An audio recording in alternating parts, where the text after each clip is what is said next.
నమస్కారం సుధీర్ సార్. నమస్కారం అండి. సార్, జాబ్స్ గురించి కొన్ని సంవత్సరాలుగా ఎదురు చూస్తున్న వాళ్ళందరికీ అయితే కేంద్ర ప్రభుత్వం గుడ్ న్యూస్ అయితే చెప్పింది. ఎస్ఎస్సి సిజిఎల్ నోటిఫికేషన్ అయితే రిలీజ్ చేసింది. అండ్ ప్రీవియస్ ఇయర్స్తో కంపేర్ చేస్తే చాలా పెద్ద నోటిఫికేషన్ కూడా అని అంటున్నారు. అయితే ఇందులో ఏమేమి జాబ్స్ ఉంటాయి, ఎవరైనా కూడా అప్లై చేసుకోవాలి అంటే ఏ విధంగా ఉంటుంది, ఎలిజిబిలిటీ క్రైటీరియా ఎలా ఉంటుంది sir? Staff selection commission group B, group C, group D పోస్టుల్ని ఫిల్ చేయటం కోసం డిఫరెంట్ ఎగ్జామ్స్ కండక్ట్ చేస్తుందండి. సెంట్రల్ గవర్నమెంట్లో ఉన్నటువంటి మన మినిస్ట్రీస్ ఏవైతే ఉన్నాయో వాటన్నిటిలో ఉన్న గ్రూప్ బి, సిడి పోస్టుల్ని ఎస్ఎస్సి ఫిల్ చేస్తుంది. ఇప్పుడు సిజిఎల్ నోటిఫికేషన్లో మనకి group B and group C పోస్టులకు సంబంధించి 12,256 వేకెన్సీస్ని ఫిల్ చేయడానికి ఇప్పుడు నోటిఫికేషన్ 2026 ఇయర్లో రిలీజ్ చేసింది. యాజ్ ఆన్ టుడే మనకి 12,256 వేకెన్సీ ఉన్నాయి. కానీ ఫైనల్ మెరిట్ లిస్ట్ ఇచ్చి రిజల్ట్ రిలీజ్ చేసే టైంకి ఈ 12,256 ఇంకా పెరిగే ఛాన్సే ఉంటుంది. ఎవ్రీ ఇయర్ ఇదే ప్రాసెస్ జరుగుతుందండి. రిలీజ్ చేసే టైంకి అవైలబుల్ ఉన్నటువంటి పోస్టులు ఇవి, కానీ ఫైనల్ మెరిట్ లిస్ట్ ఇచ్చే టైంకి ఇవి గ్యారంటీగా పెరిగే అవకాశాలే ఎక్కువ ఉంటాయి. దీనిలో మనకి సిజిఎల్ ఎగ్జామ్కి అప్లై చేయాలి అని అంటే మనం ఇవాల్టి నుంచి అంటే మే 21వ తారీఖు నుంచి మొదలుపెట్టి జూన్ 22వ తారీఖు వరకు మనం అప్లై చేయొచ్చు. ఆన్లైన్ అప్లికేషన్ ఫిల్ చేయాలి. ssc.gov.in వెబ్సైట్లో మనం ఆన్లైన్ అప్లికేషన్ ఫిల్ చేసి అప్లై చేయాలి. ఓకే. సెలక్షన్ ప్రాసెస్లో మనకి టైర్ 1 ఎగ్జామ్, టైర్ 2 ఎగ్జామ్ అని రెండు ఉంటాయి. టైర్ 1 ఎగ్జామ్ ఆగస్ట్, సెప్టెంబర్ మంత్స్లో జరుగుతుంది. టైర్ 2 ఎగ్జామ్ డిసెంబర్ 2026లో జరుగుతుంది. ఎడ్యుకేషన్ క్వాలిఫికేషన్ తర్వాత ఏజ్ లిమిట్ అనేది మనం అప్లై చేస్తున్నటువంటి పోస్టులను బట్టి మారుతూ ఉంటాయి. But in general graduation is compulsory. CGL apply చేయాలి అని అంటే గ్రాడ్యుయేషన్ కంపల్సరీ.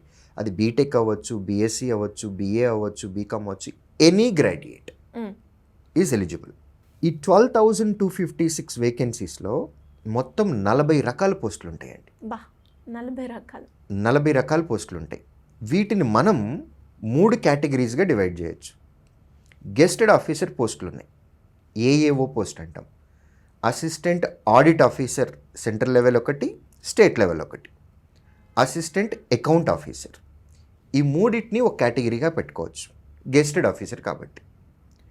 దాంతోపాటు JSO junior statistical officer, statistical investigator, ఈ రెండింటిని ఒక కేటగిరీగా పెట్టుకోవచ్చు. మిగిలిన అన్నీ కలిపి, అన్నీ అంటే ఇన్కమ్ ట్యాక్స్లోనే ఇన్స్పెక్టర్ ఉంటుంది, ట్యాక్స్ అసిస్టెంట్ ఉంటుంది, జిఎస్టీ డిపార్ట్మెంట్, తర్వాత ఎగ్జామినర్, ప్రివెంటివ్ ఆఫీసర్, ఇలా CBI, CBN central bureau of narcotics, intelligence bureau, ఇలా రకరకాల పోస్టులు ఉన్నాయి మిగిలినవి. వీటన్నిటిని కలిపి ఇంకొక కేటగిరీ అనొచ్చు. మొత్తం 3 different categories. Group B, group C మేజర్గా మనకు ఉన్నటువంటి పోస్టులు ఇవి. గ్రూప్ బిలో మినిమం 18 ఇయర్స్ ఉండాలండి, మ్యాక్సిమం 30 ఇయర్స్. గ్రూప్ బిలోనే కొన్ని పోస్టులకి మినిమం 20 ఇయర్స్ ఉంటుంది, బట్ మ్యాక్సిమం 30 ఇయర్స్ ఉంటుంది. అదే గ్రూప్ సి తీసుకున్నట్లయితే minimum is 18 years, but maximum 27 years ఉంటుంది. ఇది జనరల్ కేటగిరీ వారికి నేను చెప్పింది. మనకి కాన్స్టిట్యూషనల్ రైట్స్ ఏజ్ రిలాక్సేషన్స్ ఏవైతే ఉన్నాయో, ఎస్సీ ఎస్టీ కేటగిరీకి 5 ఇయర్స్ రిలాక్సేషన్, ఓబీసీకి 3 ఇయర్స్ రిలాక్సేషన్. సో ఇవన్నీ మనకి కామన్గానే వచ్చేటటువంటి రిలాక్సేషన్స్ అండి.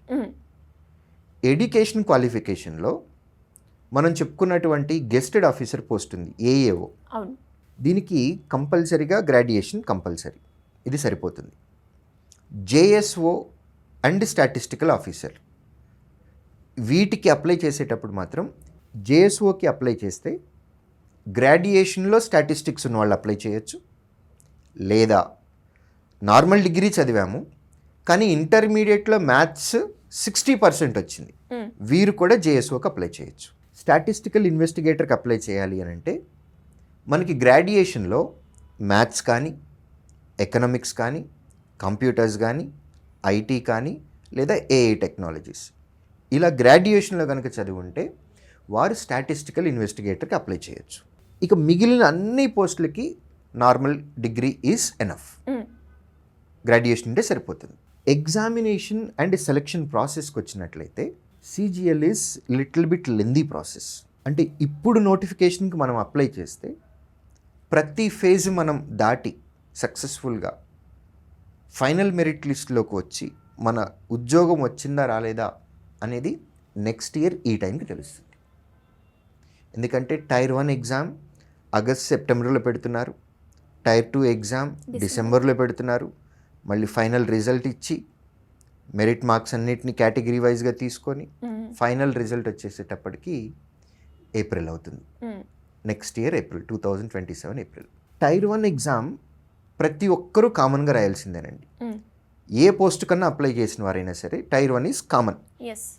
Tyre 1 is only qualifying nature మాత్రమే. ఇందులో క్వాలిఫై అయితే చాలు. క్వాలిఫై అయిన వారికి మాత్రమే టైర్ 2 ఎగ్జామ్ పెడతారు.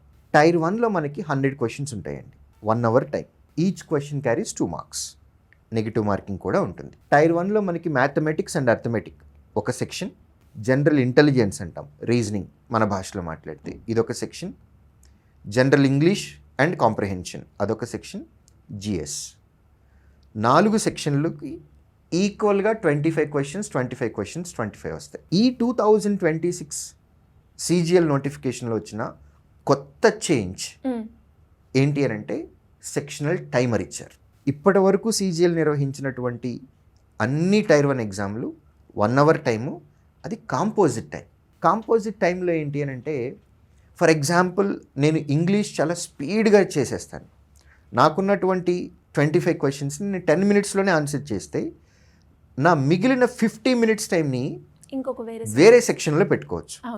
కానీ ఇప్పుడు అలా కాదు. నేను 10 నిమిషాల్లోనే చేసినా సరే ఫోర్స్ఫుల్గా నేను 15 మినిట్స్ ఆ సెక్షన్లో ఉండాల్సిందే. సెక్షన్ అనేది మారదు. ఇంకా ప్రతి సెక్షన్కి 15 మినిట్స్ టైం మాత్రమే ఇచ్చారు.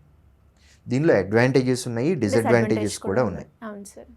సో ఎప్పుడైతే సెక్షనల్ టైమర్ ఇచ్చారో ప్రతి సబ్జెక్ట్ మీద మనకి కమాండ్ ఉండాలి, సబ్జెక్ట్ నాలెడ్జ్ ఉండాలి, అప్పుడే మనం క్వాలిఫై అయ్యి టైర్ 2 ఎగ్జామ్ రాయగలం. సో ఈ చేంజ్ అనేది స్టూడెంట్స్ బాగా గుర్తుపెట్టుకొని సెక్షనల్ టైమర్ ఇచ్చారు కాబట్టి దానికి తగ్గట్టుగానే మన ప్రిపరేషన్ స్ట్రాటజీ అనేది కూడా మార్చుకోవాలి. కంపల్సరీగా స్ట్రాటజీ మారాల్సింది. టైర్ 1లో క్వాలిఫై అయిన వారికి టైర్ 2 ఎగ్జామ్ కండక్ట్ చేస్తారు. టైర్ 2 ఎగ్జామ్లో పేపర్ 1, పేపర్ 2, పేపర్ 3 ఇలా 3 పేపర్లు ఉంటాయండి. Paper 1 is common for everybody, అందరూ పేపర్ 1 రాయాల్సిందే. JSO అండ్ స్టాటిస్టికల్ ఇన్వెస్టిగేటర్ పోస్ట్కి అప్లై చేసిన వారు పేపర్ 1తో పాటు పేపర్ 2 కూడా రాయాలి. AAO పోస్ట్కి అప్లై చేసిన వారు పేపర్ 1తో పాటు పేపర్ 3 కూడా రాయాలి. పేపర్ 1లో మనకి 2 సెషన్స్ ఉంటాయి, సెషన్ 1, సెషన్ 2. ఫస్ట్ సెషన్ 2 గంటల 15 నిమిషాలు ఉంటుంది, సెకండ్ సెషన్ 15 నిమిషాలు మాత్రమే ఉంటుంది. ఫస్ట్ సెషన్ 2 గంటల 15 నిమిషాలని మళ్ళీ 3 భాగాలుగా డివైడ్ చేశారు, గంట 15 నిమిషాలు.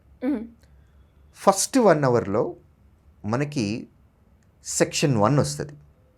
అందులో మ్యాథమెటిక్స్ నుంచి 30 క్వశ్చన్స్, రీజనింగ్ నుంచి, జనరల్ ఇంటెలిజెన్స్ నుంచి 30 క్వశ్చన్స్. మ్యాథమెటిక్స్ 30 క్వశ్చన్స్ని మనం 30 మినిట్స్లోనే కంప్లీట్ చేయాలి. ఇక్కడ కూడా మనకి సెక్షనల్ టైం వచ్చింది. జనరల్ ఇంటెలిజెన్స్ని 30 క్వశ్చన్స్ని 30 మినిట్స్లోనే కంప్లీట్ చేయాలి. కాంపోజిట్ టైం ఉంటే జనరల్ ఇంటెలిజెన్స్ క్వశ్చన్స్ని నేను తక్కువ టైంలోనే కంప్లీట్ చేసి ప్రాబబ్లీ 15 మినిట్స్ ఆర్ 20 మినిట్స్లో కంప్లీట్ చేసి మిగిలిన 40 మినిట్స్ నేను మ్యాథమెటిక్స్కి స్పెండ్ చేసి ఉండేవాడిని. ఎందుకంటే మ్యాథమెటిక్స్లో చేయటం ఎక్కువ ఉంటుంది, టైం పడుతుంది కొంచెం. బట్ ఇప్పుడు మనకి 26 నోటిఫికేషన్లో సెక్షనల్ టైం వచ్చేసింది, 30 మినిట్స్ మాత్రమే. ఫస్ట్ సెక్షన్లో మనకి 60 క్వశ్చన్లు ఉన్నాయి, 1 hour time. Each question carries 3 marks. So 180 marks అనేది మనకి ఫస్ట్ సెక్షన్లో ఉన్నాయి. ఫస్ట్ సెక్షన్ 1 అవర్ అయిపోయిన తర్వాత వెంటనే సెకండ్ సెక్షన్ ఓపెన్ అయిపోతుంది, ఆన్లైన్ ఎగ్జామ్. సెకండ్ సెక్షన్లో మనకి 2 సబ్జెక్టులు ఉంటాయి, English and general studies. English నుంచి 45 క్వశ్చన్లు వస్తాయండి, 40 నిమిషాలు టైం ఇచ్చారు, అగైన్ సెక్షనల్ టైం. జిఎస్ నుంచి మనకి 25 క్వశ్చన్స్ వస్తాయి, 20 మినిట్స్ టైం ఇచ్చారు. సో సెకండ్ సెక్షన్లో మనకి మొత్తం 70 క్వశ్చన్స్ ఉన్నాయి. ఇంగ్లీష్ నుంచి 45, జిఎస్ నుంచి 25, 70 questions. Each question carries 3 marks. So 210 marks. ఇది అయిపోయిన తర్వాత థర్డ్ సెక్షన్ స్టార్ట్ అవుతుంది. ఇది కంప్యూటర్స్. కంప్యూటర్స్ నుంచి 20 క్వశ్చన్స్ వస్తాయి, 60 మార్క్స్. 15 నిమిషాల్లో మనం కంప్లీట్ చేయాలి. కానీ కంప్యూటర్ సెక్షన్ అనేది ఓన్లీ క్వాలిఫైయింగ్ నేచర్ మాత్రమే. సో మన ఫైనల్ మెరిట్ లిస్ట్ అనేది టైర్ 2లో మనం పేపర్ 1లో ఉన్నటువంటి ఫస్ట్ సెక్షన్, సెకండ్ సెక్షన్, ఈ రెండిటి నుంచి మాత్రమే మనకి ఫైనల్ మెరిట్ లిస్ట్ వస్తుంది. కాబట్టి మ్యాథమెటిక్స్, రీజనింగ్, ఇంగ్లీష్, జిఎస్ ఇవి చాలా చాలా చాలా ఇంపార్టెంట్. ఇదంతా కలిపితే పేపర్ 1. పేపర్ 1లోనే ఇప్పుడు వరకు మనం మాట్లాడినటువంటి ఈ సబ్జెక్టులన్నీ కంప్యూటర్స్తో కలిపి ఇది ఫస్ట్ సెషన్, 2 గంటల 15 నిమిషాలు. ఇది అయిపోయిన తర్వాత మనం ఆన్లైన్ అప్లికేషన్ ఫిల్ చేసినప్పుడు ఏ పోస్ట్కి అయితే అప్లై చేశామో అందులో కొన్ని పోస్టులకి డేటా ఎంట్రీ స్కిల్ టెస్ట్ అని అంటాము, టైపింగ్ టెస్ట్ ఇన్ ఎ వే. అది 15 నిమిషాలు ఉంటుంది. ఇది అందరూ రాయాల్సిన అవసరం లేదు, మనం నోటిఫికేషన్ బట్టి అప్లై చేసిన పోస్ట్ని బట్టి సెకండ్ సెషన్ అనేది ఉంటుంది, 15 నిమిషాలు ఉంటుంది. ఇక్కడ డేటా ఎంట్రీ స్కిల్ టెస్ట్ అనమాట. ఇదంతా కలిపితే పేపర్ 1. ఎవరైతే జేఎస్ఓ స్టాటిస్టికల్ ఇన్వెస్టిగేటర్కి అప్లై చేశారో పోస్ట్కి, పేపర్ 1తో పాటుగా పేపర్ 2 రాయాలి. కానీ పేపర్ 2 ఇంకొక రోజు పెడతారు, సేమ్ డే అయితే ఉండదు. పేపర్ 2లో మనకి స్టాటిస్టిక్స్కి సంబంధించినటువంటి క్వశ్చన్స్ వస్తాయి, ఓన్లీ స్టాటిస్టిక్స్. 100 క్వశ్చన్స్ ఇస్తారండి, 2 hours టైం. ఓకే. ఏఏఓ పోస్ట్కి అప్లై చేసిన వారు, గెస్టెడ్ పోస్ట్ అని చెప్పుకున్నాం కదా, assistant audit officer, assistant account officer, వీరు పేపర్ 1తో పాటు పేపర్ 3 కూడా రాయాలి. పేపర్ 3లో మనకి ఫినాన్స్ అండ్ ఎకనామిక్స్ మీద క్వశ్చన్స్ వస్తాయి, 100 క్వశ్చన్స్, 2 hours టైం ఉంటుంది. జేఎస్ఓ అండ్ స్టాటిస్టికల్ ఇన్వెస్టిగేటర్గా మనం సెలెక్ట్ అవ్వాలి అని అంటే పేపర్ 1 అండ్ పేపర్ 2 ఈ రెండిట్లో కలిపి మనకి మెరిట్ లిస్ట్లో ఎక్కువ మార్కులు రావాలి. ఏఏఓ పోస్ట్, గెస్టెడ్ పోస్ట్ తెచ్చుకోవాలి అని అనుకుంటే పేపర్ 1 అండ్ పేపర్ 3లో మనకి ఫైనల్ మెరిట్ లిస్ట్లో మనకి ఎక్కువ మార్కులు రావాలి.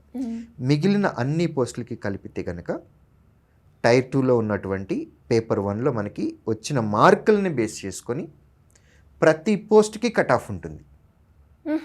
40 రకాల పోస్టులు అని చెప్పుకున్నాము, ప్రతి పోస్ట్కి ఒక్కొక్క కట్ ఆఫ్ మార్క్ ఉంటుంది, కేటగిరీ వైజ్గా కట్ ఆఫ్ మార్క్ ఉంటుంది.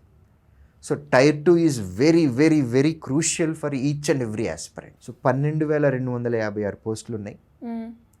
నిజంగా గనక సౌత్ ఇండియన్స్, స్పెషల్లీ తెలుగువారు, మాలో సత్తా ఉంది, మేము బాగా ప్రిపేర్ అవుతాము, బాగా ప్రాక్టీస్ చేస్తాము అని గనక మనలో టాలెంట్ ఉంటే 12,256 పోస్టులు కూడా మనం సౌత్ ఇండియన్స్ తెచ్చుకోవచ్చు. అంటే ఇక్కడ స్టేట్ వైడ్గా వేకెన్సీస్ రిజర్వ్ లేవు అని చెప్పటం నా ఉద్దేశం. మనలో టాలెంట్ ఉంటే ఉన్న అన్ని పోస్టులు కూడా మనమే తెచ్చుకోవచ్చు తెలుగువారు.